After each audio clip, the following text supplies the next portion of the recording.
Today is 9th day of March 2025. It's just about 2 o'clock in the afternoon.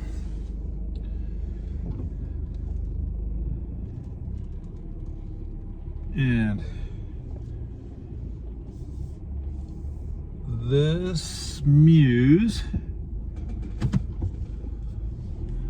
this is a Mirth Mission Muse. How's that?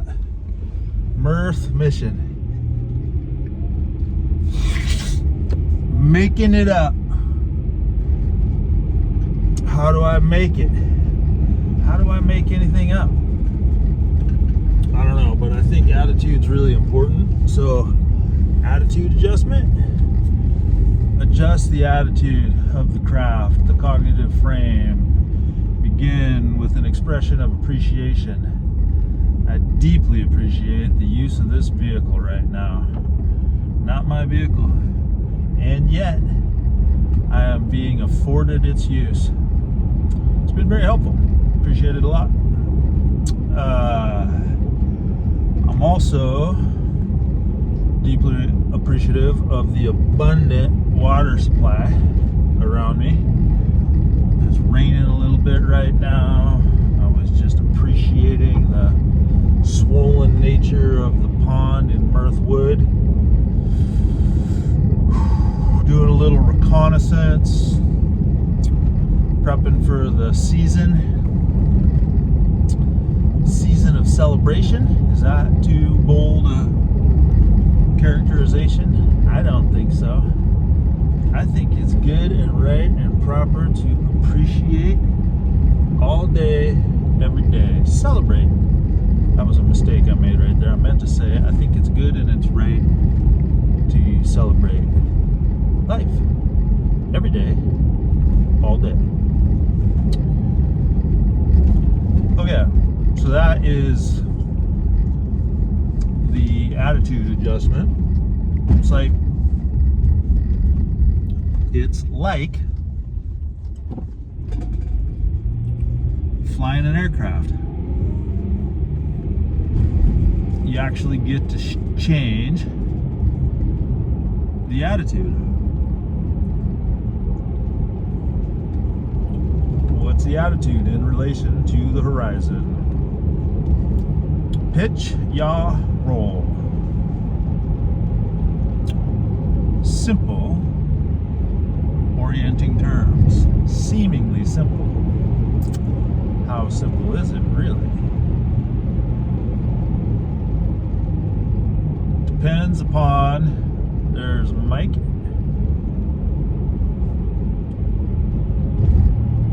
Gesturing many things. So Mike and I were just having a conversation. He's another rather wild child, is how I will choose to characterize him. Am I choosing that? Or is it just simply passing through me? It's what occurred to me.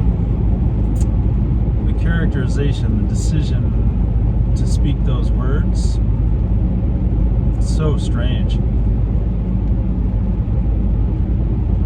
I'm not really choosing them in the moment. The characterization occurred upon an impression, I'm gonna guess. I don't really know.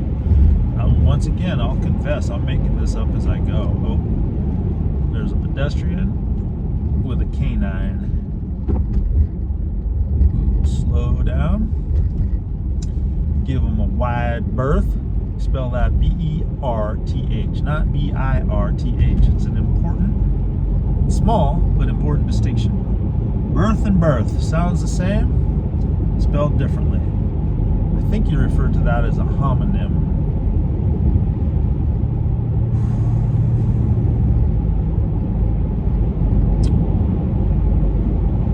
Wild child. Is it possible to be both wild and civil simultaneously? Sounds like a dubious proposition to me.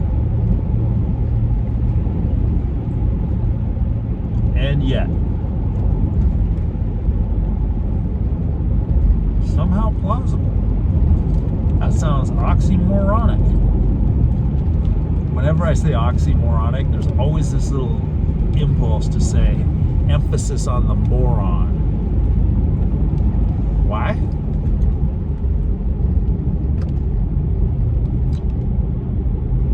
I'm gonna guess that it has something to do with being mean. What do you mean? Oh, now we're into a really tricky one, because I think that's spelled the same. Mean, mean, mean. There's three. Mean,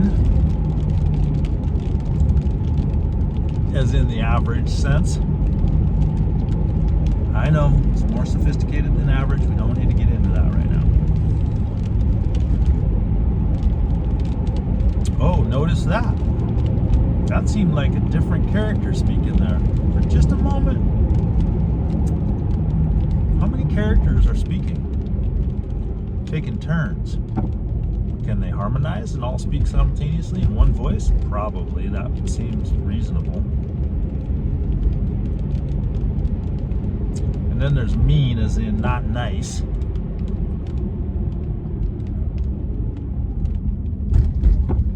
And then there's mean, as in, what do you mean? At least. So three, at least. Mean, mean, mean. All spelled the same way, I think.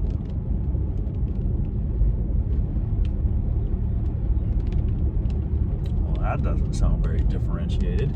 It's because it's not. Two voices right there.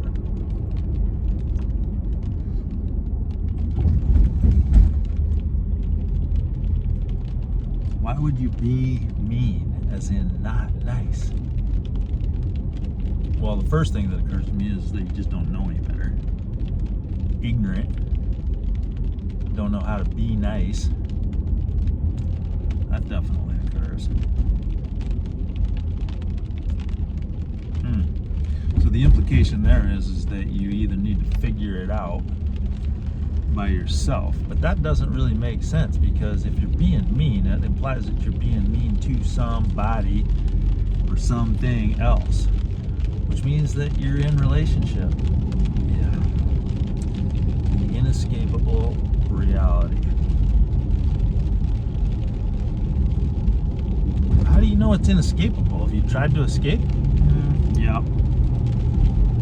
It doesn't work in my experience, but had to figure that out, I guess. Keep trying to get away, but nope, just doesn't stop. Actually, that's not quite true. There have been instances where there's been a deep sense of unity where there is nobody else, so to speak, even in the midst of all of the bodies.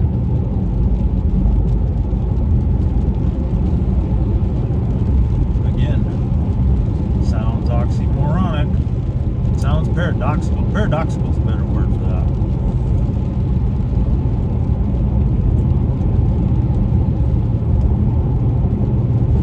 So back to the implication of being mean.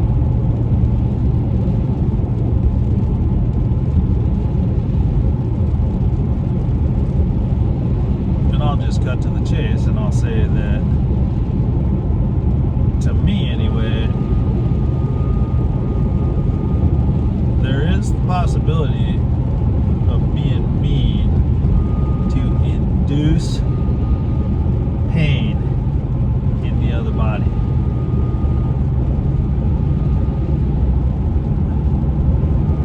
And I don't know that that needs to be a conscious intent. In fact, I suspect that it probably doesn't need to be a conscious intent.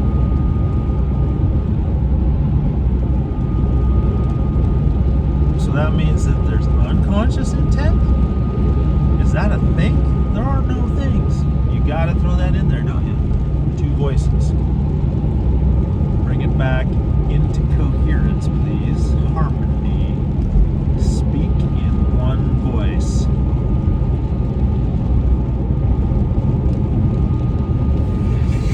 Yes.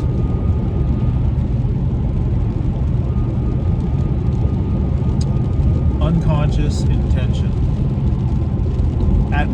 simply don't remember what the original intent was.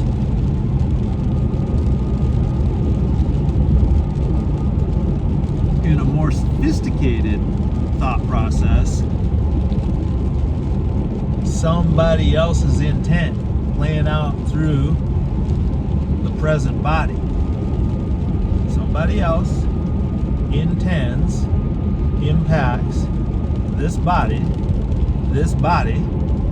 feeds it back into the fabric of reality unconsciously, as in acts first before perceiving the intent.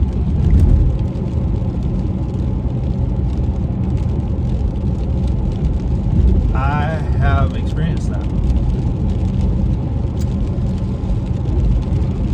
Still experience it to some extent. It's pretty subtle anymore, though, it seems like.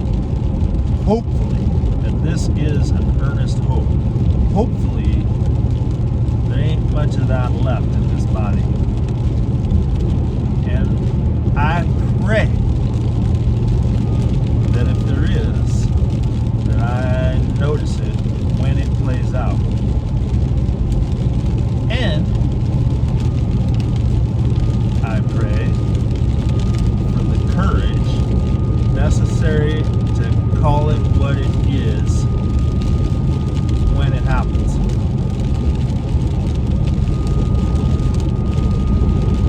Accept the bitter truth.